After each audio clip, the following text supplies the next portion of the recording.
The 42nd chapter of the book of Isaiah in the Bible clearly foretells the coming of an Arabian prophet, specifically Prophet Muhammad, peace and blessings be upon him. Isaiah describes itself as a prophecy about the future. God states that, "The former things have taken place, and new things I declare." God starts the chapter by drawing our attention to a very special person that he will send. He describes this person as my servant, whom I uphold, my chosen one in whom I delight. At least 3 of the names of the Prophet Muhammad are mentioned: servant, chosen one, and in whom I delight. Isaiah is originally written in Hebrew. Arabic and Hebrew share a lot of common words because they are both Semitic languages. Isaiah uses the Hebrew word ebed for servant. The Arabic word for servant is abd. Prophet Muhammad is known as God's servant. In Arabic, Abdullah. Chosen one is Mustafa in Arabic. This is another of the names of the Prophet Muhammad. The one in whom God delights in shows that this person is beloved to God. Habibullah in Arabic, which means beloved of God, also happens to be one of the Prophet Muhammad's names. In Isaiah, God also reveals the location of this special person. He states, "Let the wilderness and its towns raise their voices. Let the settlements where Kedar lives rejoice." Out of all the nations on earth that God inspired Isaiah to mention, he chose to highlight Kedar's location, so we should pay special attention. Throughout the Bible, Kedar and his sons are linked to Arabia. For example, the book of Ezekiel tells us that Arabia and all the princes of Kedar were your favorite dealers in lambs, rams, and goats. In these they did business with you. In Isaiah, God goes on to narrow the location down further to a specific city within Arabia. He states that the people of Selah should sing for joy. Let them shout from the mountaintops. The place Selah pinpoints the exact location in Arabia. The place being spoken of is the city of Madinah in Saudi Arabia, because Selah is the name of a famous mountain in Madinah. Medina was the city of the Prophet Muhammad. An important point worth mentioning is that historically we know there was a presence of various Jewish tribes in Medina before the advent of the Prophet Muhammad. Both Jewish historians and Islamic history records this fact. The question then arises, why were there numerous Jewish tribes within Medina? The answer is that the learned Jews were aware of this prophecy in Isaiah and were anxiously awaiting the coming of a new prophet. Islamic history records the fact that whenever a dispute arose between the Jews and the Arabs in Medina, the Jews used to taunt their pagan Arab neighbors by saying, "When our prophet arrives, we shall obliterate you."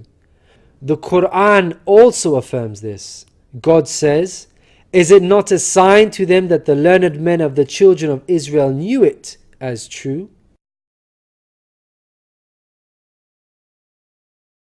In Isaiah, God informs us that the special person will bring something new. Mankind is told that we will sing to the Lord a new song, His praise from the ends of the earth. The statement "a new song" means a new law, a new way of worship.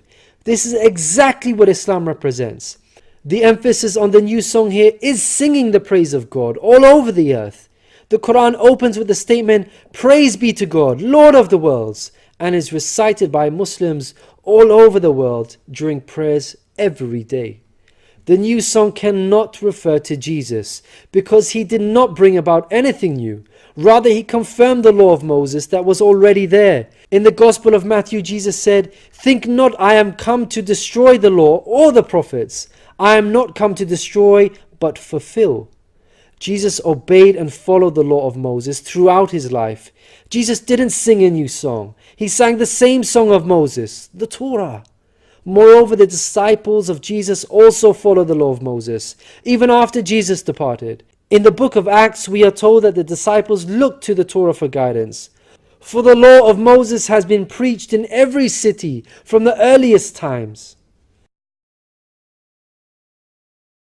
In Isaiah, God emphasizes the universal mission of the coming person by mentioning that he will be made a covenant for the people and a light for the Gentiles. Gentiles means non-Jews. The Qur'an confirms the Prophet Muhammad, peace be upon him, was sent to the whole of mankind, Jews and Gentiles alike.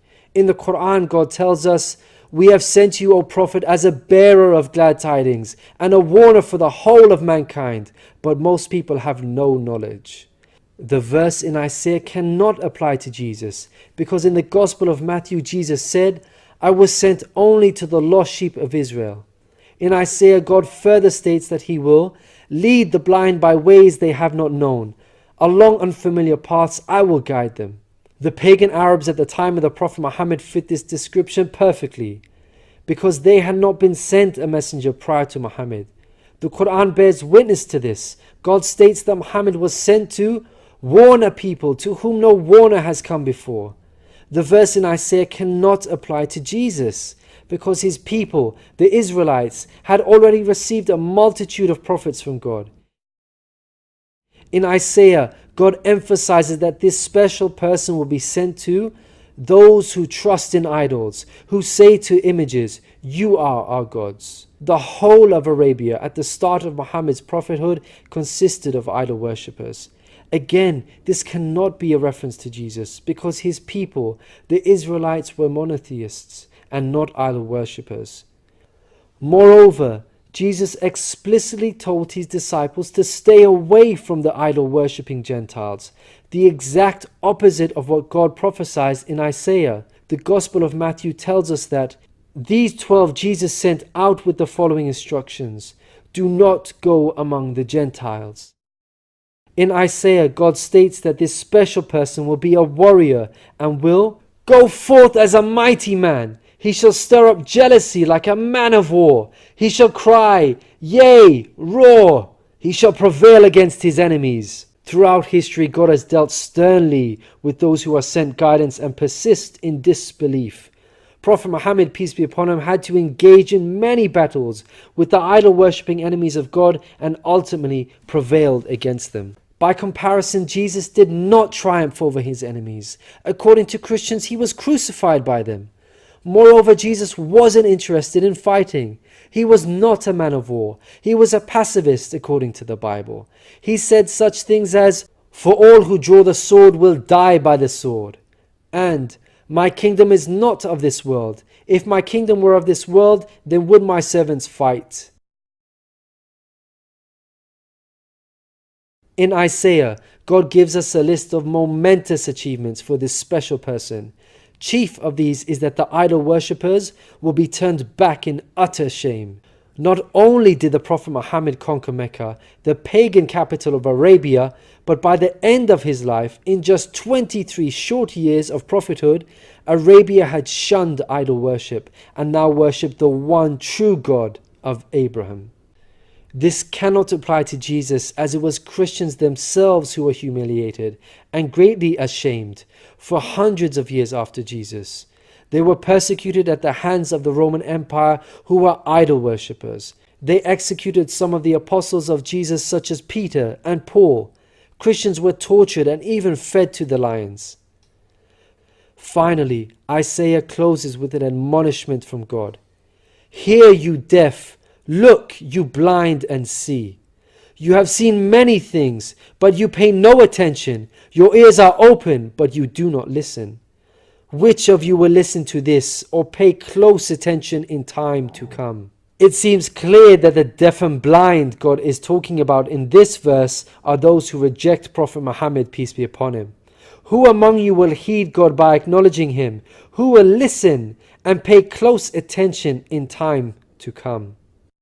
الذين يتبعون الرسول النبي الأمي الذي يجدونه مكتوبا عندهم في التوراة والإنجيل يأمرهم بالمعروف